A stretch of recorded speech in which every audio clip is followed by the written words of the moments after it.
Welcome to this lesson of C++. In this class we are going to learn something about classes, how to create classes in C++. Classes are used to create objects, and these objects are real life objects. They are objects that has relation to the real life, I should say. So I'm an object, me Gideon, I'm an object, so I have some properties on myself. So these properties that will go to the private part of the class, and these are the variables. So let's get started and let's do it so that we see how it's really done. So before you create a class, you just have to declare class and you bring the class name. Maybe this time it's Gideon. So you expand it like that. And what would be at the private? If I declare private, what is at the private is my traits, things that can be put in variable, like my nose size, my skin color, my eyebrows, the thickness, those things, or even my name. So in this case, let's say my name. So, and my name is a string. When we write string in computer, it basically means a group of letters. That is it. So I write my name, and that's private. And with the public, what I'll do is I'll write a function that we can use to set the name. So what I'll do is write void set name,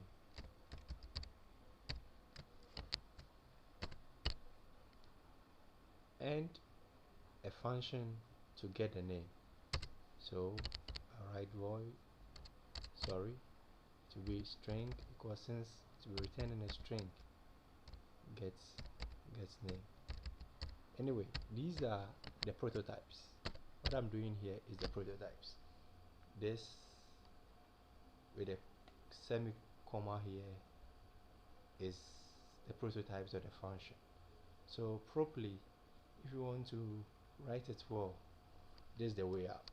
So we'll do it this way.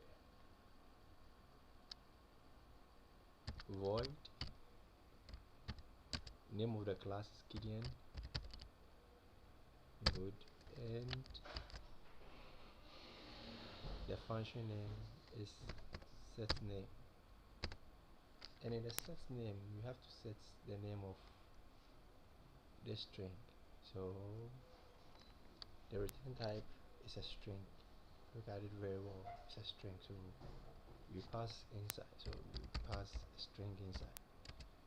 And we make a copy of the name. So maybe my name.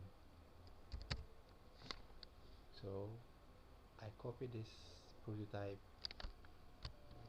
and I paste it here. Then that's my function body. So at this part, I have to initialize this name to this name.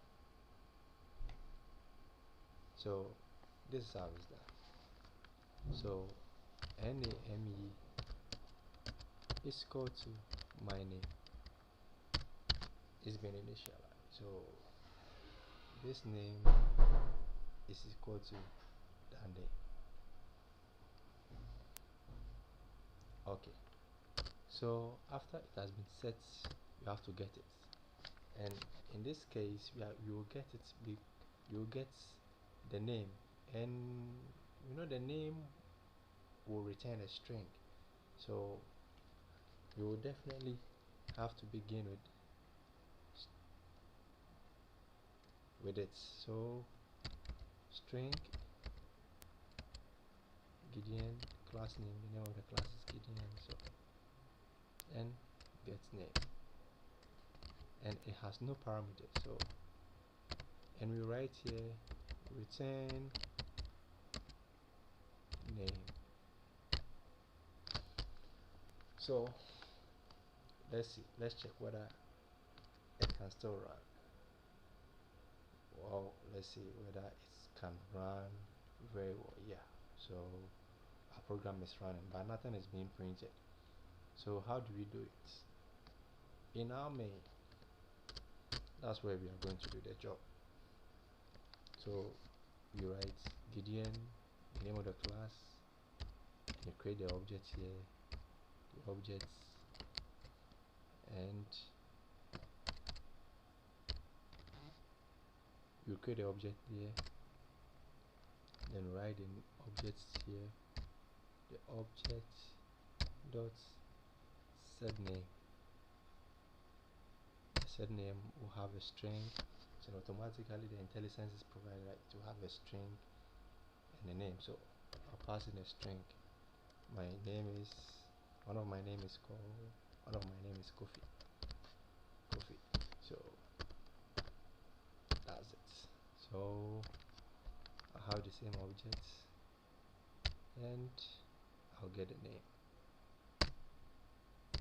Anyway, I have to print it out. So see out. Yeah. So let me enter F9 and you see what will be printed on the screen. So I have Kofi printed on the screen.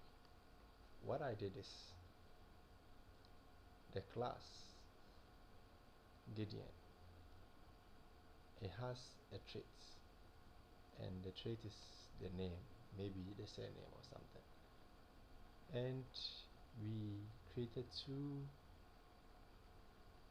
functions, the first one and the second one. The first one was set name, so we are going to set the name. So the proper way of declaring the function bodies is void name of the class colon colon, we call it binary scope resolution operator, these two things here, and we get a set name, the string my name.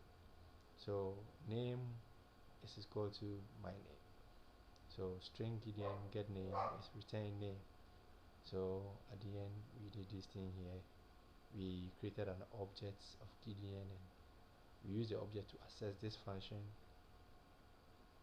first and we printed it out.